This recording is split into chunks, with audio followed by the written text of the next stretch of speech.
Hi guys, welcome to Basement Supercar Build, the channel where we see if an average guy like me can design and build his own mid-engine car. This video will be a highlights video of the work that was finished this week. If you want to see the actual work take place, watch the full-length video for this week. And with that out of the way, let's get started on this week's video.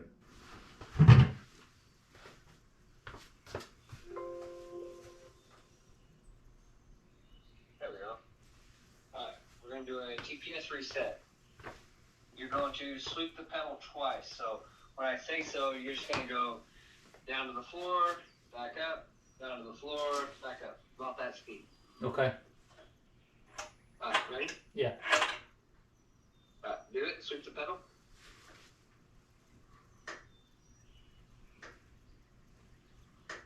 Let them know when you're done. I'm done. Key off.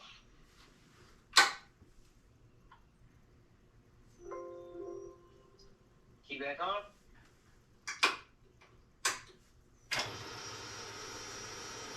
And we're ready for fire if you are. Sure.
Well, I guess you saw we was able to get the car started yesterday, and it seemed like it ran good.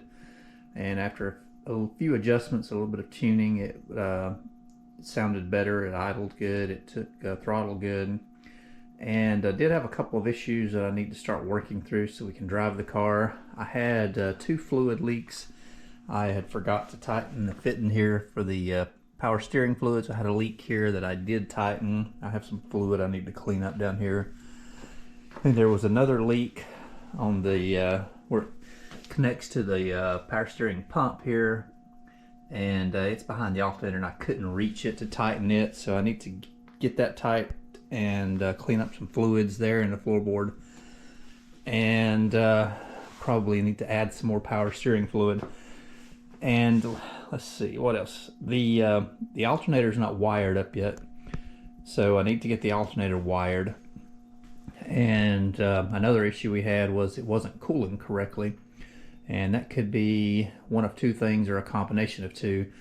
The way I was filling water into the system, it was trapping air, and I'm not positive that it is full of water. I think there's an air bubble trapped in it somewhere, and that could be causing the cooling issue. Or it could be because there was no alternator hooked up and the battery voltage got low and the fans were not turning as fast as they should have been. So that could have been the issue also, or it could be the combination of the two. But I need to make sure it's full of water, and I need to get this alternator hooked up. And we still need to hook the clutch up by missing a fitting so we can have a clutch functioning and be able to drive the car. But once I get all these things finished here in the next couple of days, we'll take it out and drive it. I need to verify that it drives correctly. It clutch functions, it shifts gears, the power steering feels right, the brakes feel correct, and definitely to make sure that the cooling system is large enough. I calculated the cubic inches of the radiator needed for this size engine, and added a little extra just because the turbos are going to generate a lot of heat.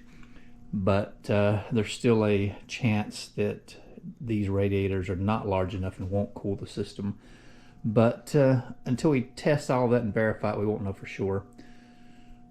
But I guess this morning I'm going to get started on these things. I'm going to remove the alternator.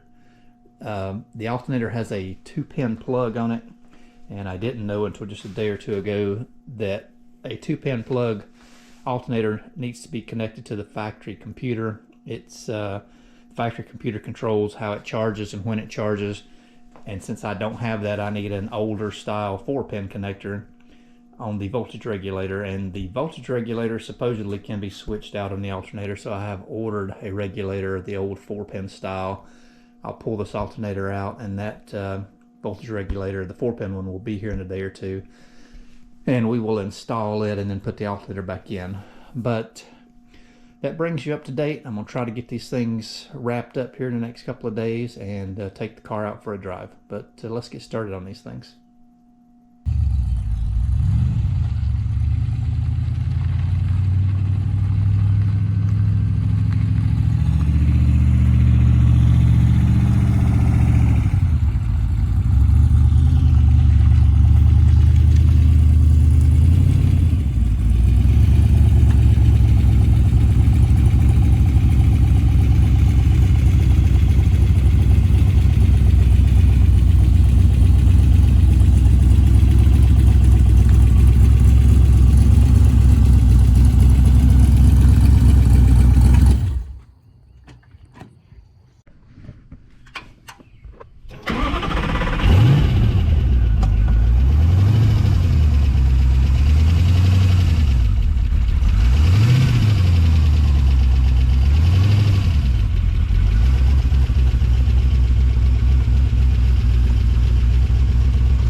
Well, let me give you a quick little update on the car. We managed this week to start the engine, take the car out and drive it, and check some things. The clutch works good. It's a little stiff, but it's not as bad when you're driving it. You don't notice it to sit quite as much. The brakes work good. The power steering works good. The only thing I'm having an issue with is it's wanting to overheat eventually. And I've been messing with it, trying to find out the problem. I thought it was the thermostat sticking at first, and I removed the center of the thermostat, and that still didn't cure it. And then I got to digging a little deeper and realized I have made a mistake, and the hose is plumbing on the engine, and I have the inlet and the outlet on the water pump plumbed backwards, and I'm not quite sure how I did that or what I was thinking. I thought I had it correct, but obviously I made a mistake, and I need to at least switch the hoses. If I'd like to switch them inside the car if it's possible. I need to do that somehow so I can get the hotter hose outside the car and the cooler one inside the tunnel. And then I for sure I need to replumb the radiators, because I have the inlet water going to the bottom of the radiators and the outlet coming out the top, and that for sure will not work. But that is the reason I'm having overheating issues. And I haven't run the engine hot. Every time I see the thermostat getting up to about 235, 240, I'm shutting it down. So the engine is not a problem. It's still great shape. I was just concerned that it wasn't cooling right, and I was trying to find out the issue. The cooling fans are coming on the radiators, but without the water flowing through the radiators, that's the issue. So I guess that's going to be it for this week. See you guys again next week, where I guess we'll be working on this plumbing issue, trying to sort that out so we can get the car cooling correctly and drive it a little bit more and work out some of the bugs. It idles a little bit rough after it runs for a while, and I think that's because the engine's getting warmer.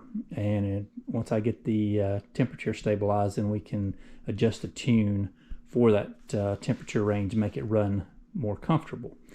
But once we get this water issue worked out, we will be modeling the windshield and back glass.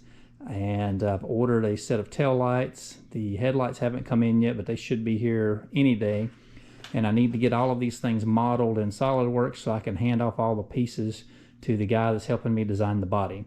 And he should start sketching here in about 2 to 3 weeks, and I'm trying to get all my files to him before then, so he can have a good idea of the size and shape of everything to start sketching around. But that's going to be it for this week, and I'll see you guys again in 1 week.